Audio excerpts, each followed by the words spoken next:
Hey guys, welcome to BP, the Bible Perspective. I want to talk about murder rates in the black community.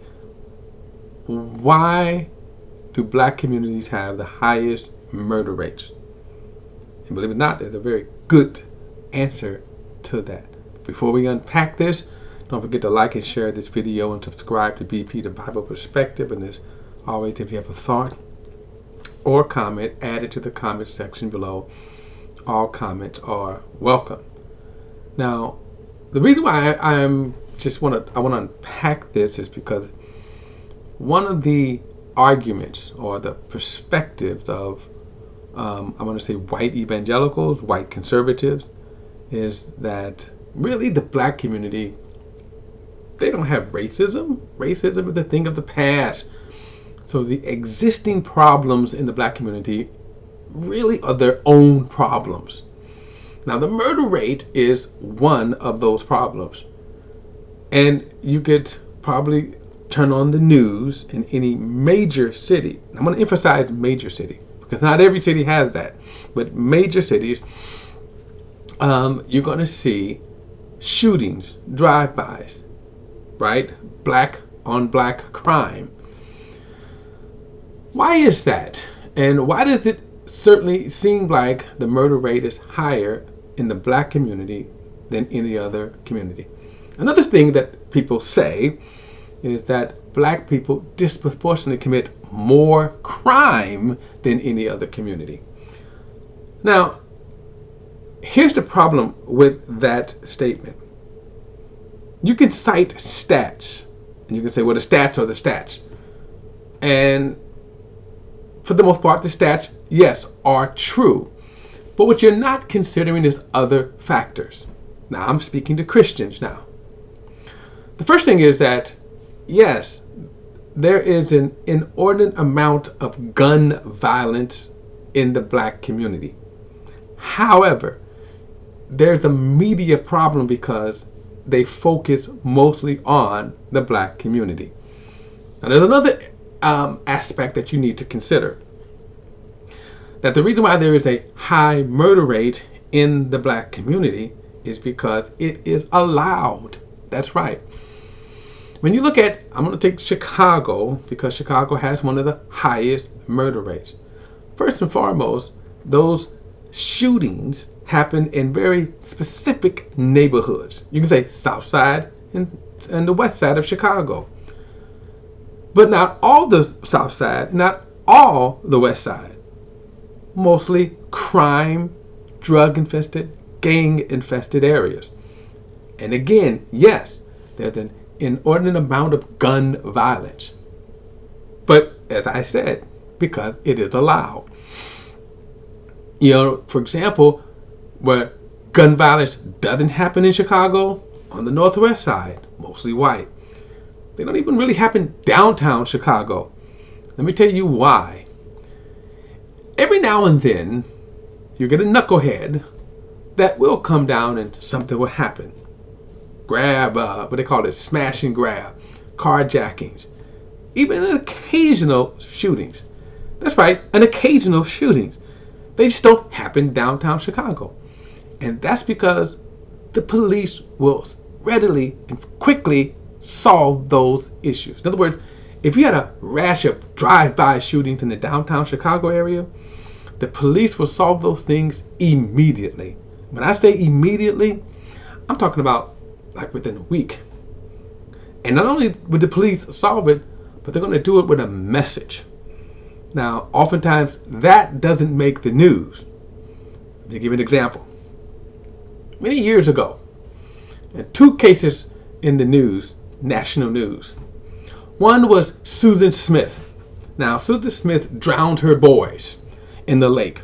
This happened, I think, in the early 90s. And both of these cases, one happened in the 90s, the other one happened in the 80s. But Susan Smith, she drowned her boys. But you know what she said? A black guy carjacked me. This is in South America. I think it was in the South. I forgot where it was. Now watch what happens though, because this didn't make the news. Now Susan Smith was crying, for her babies, knowing at the very moment she had drowned them. But she said a black guy carjacked. You know what that did? That sent police force storming through the black part of the cities, kicking in doors, right? Why? Such a strong force. They broke the law in many cases. And then, of course, found out she did it herself. Now, there was another case in the 80s about a man. This is in the Boston area. Now, Boston is much like Chicago, very segregated. But there was a white doctor who wanted to kill his wife. So he hatched a plan. And what he did was he got some homeboys involved. And basically, in order to drive her to the clinic, they had to kind of go through, I guess, a bad part of town. And as they were going through the bad part of town, of course, they were carjacked. She was shot. She was killed. Now the police, again, in looking for this heinous crime, because it was black guys that did it, they stormed into town, kicking in doors. And that made even the racial tension even worse. But see, that didn't make the news. And of course, come to find out, the husband was the one who was behind it. See, the problem is that when crime happens, in certain instances, you will see a strong force of police, a response. Not too long ago, in this area which I live in, there's a mall.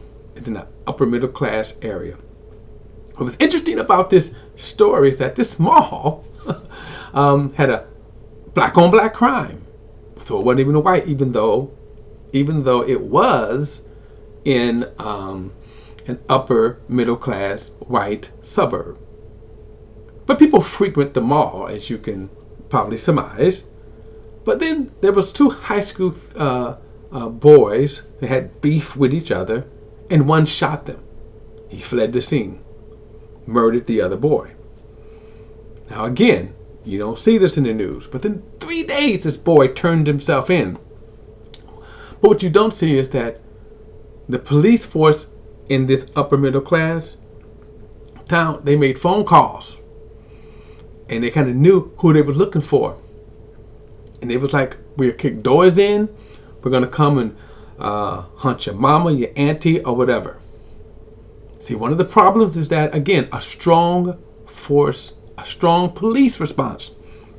And within 3 days, the boy turned himself in. I like to say that that's lesson time. And I'm going to. There was another video, and I'm going to show you this made the news in the Cook County Jail. There were these two officers who were just, walking around the cell, and for whatever reason, two black inmates decided to jump these guards. The craziest thing I've ever saw. And of course, it's on video. And of course, when the police officer says man down, plus you can see it on video, every officer responded. They had such a strong response of officers. Here's the interesting thing about that. The officers had already gotten out safely. Other inmates, when they saw what happened, retreated to their cells. Some even closed the doors. Others just immediately laid on the ground. And what was interesting is that once the officers were out, the other officers still poured into the cell. And I thought to myself, it's lesson time. Now here's the interesting thing. Now get this, if inmates fight between themselves, if they break out, if the fight break out, and it can be whatever kind of gang fight, whatever, there's going to be a slower response, even in the jail. But if an officer is caught up in that, they're going to respond with such force. Why? Because they're going to let the inmates know, you do not cross this line. And it's the same even in cities. Gang thugs, drug dealers, gang bangers, they don't go in certain other areas and do drive-bys. Again, it's an anomaly when it happens. Sure, it does happen, but it's so far in between. The point is, the reason why there's a high murder rate in the black communities is because it's allowed. And one other thing, it is the kind of media coverage too. Because when people say the black communities, that's painted as a whole. And the idea is that people think that as a whole, the black community is that way. But it is not. I live in a black community, and I don't have a high crime rate, drive-by shootings. Excuse me. In other words, these communities that are affected most by the high murder rate, the high crime rate, again, are drug and gang infested communities. The question is, why do we have it? It's because, one, it's allowed. That's simple as that. They could stop it if they wanted to. They just don't want to. They just don't care. And that's in of itself is a problem. Look, that's my perspective.